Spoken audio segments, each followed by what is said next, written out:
Everyone আসসালামু আলাইকুম। আজকে আমি রান্না করব চাপা শুটকি দিয়ে কলমি শাক। কলমি শাক রান্না করতে আমার যা লাগবে, প্রথমে আমি কলমি শাকটাকে ভালো করে কেটে ধুয়ে নিয়েছি। লাগবে পেঁয়াজ কুচি, রসুন কুচি, কাঁচা মরিচ, হলুদ গুঁড়া, মরিচ গুঁড়া, লবণ, আর লাগবে চাপা শুটকি আর পরিমাণ মতন তেল। এগুলো দিয়ে আমি রান্না করব। কড়াই গরম হয়ে গেছে, এখন আমি তেল ছেড়ে দেব পরিমাণ মতন।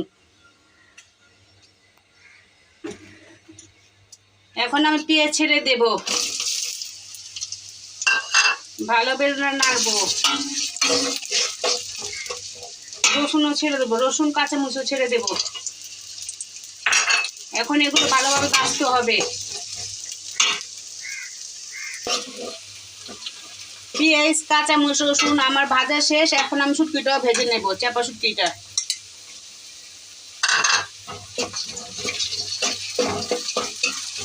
ভালোভাবে ভাজতে হবে।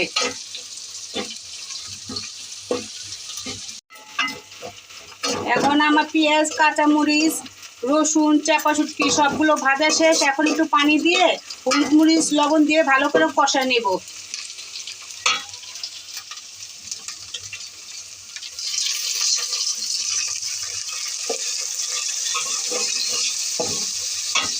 এখন হলুদের গুঁড়া মরিচের গুঁড়া লবণ এগুলো দিয়ে ভালো করে কষাবো।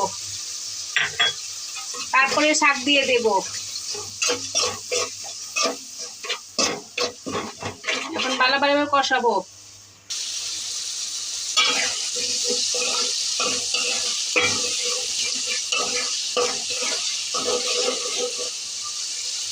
এখন আমার কষানো হয়ে গেছে, এখন শাক ছেড়ে দেব।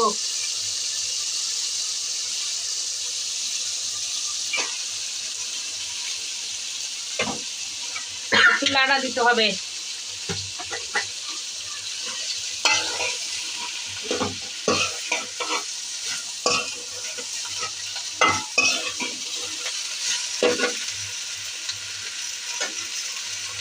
এখন আবার শাক দিতে হবে।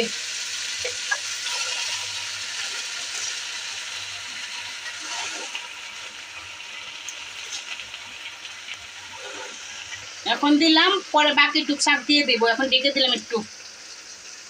শাক আমার কমে এসেছে, এখন বাকি টুক শাক ছেড়ে দেবো।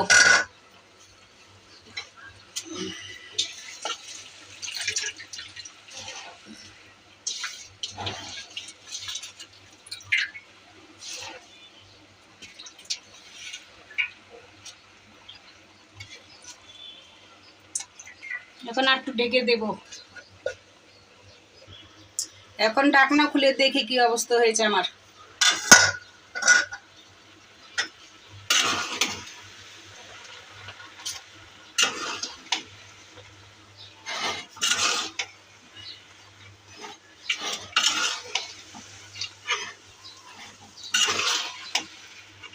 এখন পানি এসে পড়েছে শাকের মধ্যে, এখন ঢাকনা খুলেই রান্না করব।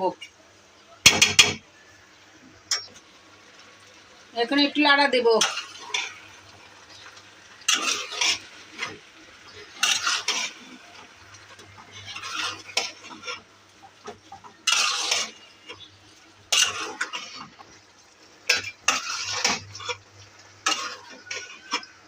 এখন এভাবেই ঢাকনা খুলে রান্না করব।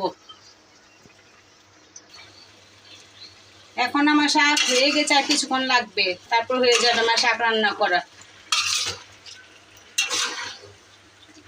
এখন আর কিছুক্ষণ লাগবে শাক হতে।